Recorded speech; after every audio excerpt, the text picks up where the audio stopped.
This is Community Focus, a presentation of the Friends of MCTV. Our guest in this second segment is Jim Malik, a certified pyrotechnician through the Pyrotechnics Guild International, and a retired chemist from Dow Corning. Welcome to the program. Happy to be here. Jim, when did you become interested in fireworks? First started back in high school when I first had a chemistry class in high school. After that, I kind of put it aside for a long time and didn't actually get back into it until I started working again at Dow Corning and found some friends that were pyrotechnicians. So some friends kind of got you into it because of their interest in it. Exactly. So a brief history of fireworks for our audience. A brief history. Most people think it started with the discovery, invention of black powder, which was probably done by the Chinese early on in the maybe 1200s, 1300s. Fireworks per se didn't actually get started until the late 1500s, 1600s, when displays were actually put on for the benefit of and enjoyment of the public for various events. And that was in China or in the Asian countries, or was it? It was actually pretty close to worldwide. Most of the big events in fireworks early history were in England, actually. Some of the work of Francis Bacon and James Brock and all of the royalty in England really loved fireworks. So all the queens and kings always had a big fireworks show. Did the fireworks come out of a military application, or did a military application come out of fireworks? The second. Fireworks were around, and it took a while for the military to decide that there might be some value in using explosives in their work. Now, what's been your involvement in presenting fireworks programs in local venues around the Midland, the greater mid-Michigan area? It probably dates back to when we first started working with the Loons. When the Loons came to town, they expressed interest in having a fireworks show because most baseball teams did have a fireworks show of some sort. So I was involved in getting that set up. We worked with Wolverine Fireworks out of Caucalan. We were able to design shows to fit the venue. It was a difficult position to be in. The Loons Stadium is fairly small, and it's compact, and most baseball teams have a stadium where they can shoot fireworks out from outside the stadium. We can't do that here in Midland.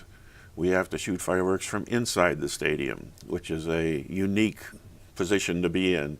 So we had to design shows and procedures that would work inside a very small space. And you have to give enough space from the audience so that they're in a safe zone. That's correct. We have to meet certain safety regulations from the American Pyrotechnics Association and the National Fireworks Association.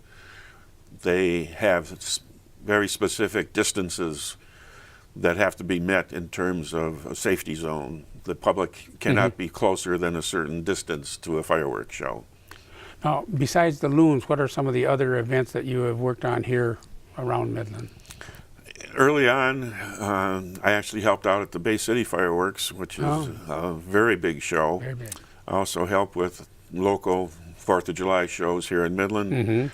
But my favorite show has been River Days here in Midland. I'm the fireworks chair for the River Days committee, and we like to think we put on an excellent fireworks show for River Days.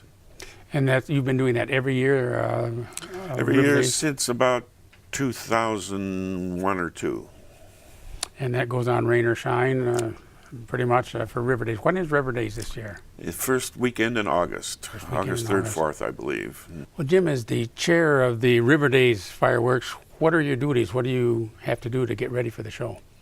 I try and make sure that, first of all, our supplier, Wolverine Fireworks, has pulled the appropriate permits with the city, gotten their insurance certificate, and actually designed the show. River Days was the first fireworks show in the area where we actually choreographed the show to music. So we select various songs and music to play, and then try and correlate the show to that music. And it's a long, involved process, and it takes some very creative people to do that. So we're working with the people at Wolverine, and we're very happy with the result. So you don't actually design the show, but you make sure that the design is done the way that you've talked about it. And That's correct. The people at Wolverine have been doing this for a long time, and they're very good at it. Now, those programs you talked about, the River Days and the Loons and the 4th of July, those are all professional produced programs. That's correct. What's the difference between professional fireworks and consumer fireworks? Professional fireworks or display fireworks are large fireworks that have to be shot by licensed and certified professionals. Consumer fireworks are things that the average person can buy in a local fireworks store. And in Michigan, there's quite a variety of consumer fireworks that you can buy, ranging from firecrackers to sparklers to skyrockets, Roman candles, fountains, all kinds of things. The use of consumer fireworks in Michigan has undergone some radical changes, however, in the recent past. We used to be able to shoot fireworks in Michigan a total of 30 days surrounding national holidays. The Midland City Council has recently passed a new law redefining when fireworks can be shot.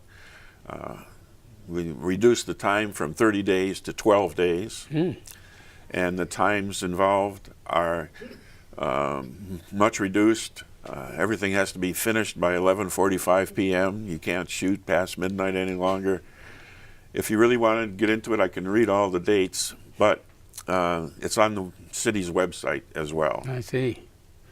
Well, you brought along a kind of a show and tell here. This is a professional sample of professional fireworks. That's correct. Professional fireworks are all shot from mortars. Mortars are nothing more than a tube placed in the ground, and professional fireworks normally look something like this. They're usually spherical with a fuse coming out the top. If you do a cutaway, this is a cutaway showing what the inside of a typical fireworks shell looks like. At the bottom, there's a lift charge, which, when lit, propels the shell out of the mortar, just like shooting a ball out of a cannon. At the same time, there's a time fuse that is lit, and this burns while the shell is rising into the air. When the shell reaches the climax of its arc, that time fuse burns through, it lights a burst charge, which then explodes and lights all of the individual stars that you'd see burning in the sky. There are varieties of this kind of shell ranging from 3-inch diameter up to 10 inches in diameter. We used to be able to shoot 12-inch diameter shells, but they're no longer legal in the United States. And so the size of the shell determines the awesomeness of the oohs and the ahs of the display. And the cost. And the cost. Now, we're next going to see fireworks in Midland. You said the Great Lakes Loons, every, 12 or 13 games this year, they'll have fireworks. That's correct. 13 shows. First show is the end of May, and then 3 shows each month through June, July, and August. And it makes a total of 13. Of course, there's the 4th of July show here in Midland, which will be across the river from the Loons Stadium again, the same location as last year. And River Days, the first weekend in August, will be our another good show for you to see, and that'll be visible from anywhere at the River Days site on the Midland side of the Tridge. Okay. Well, thank you, Jim, for that background on fireworks and the update on recently enacted state and local laws on the use and timing of fireworks. In our final segment today, we will learn about seed libraries.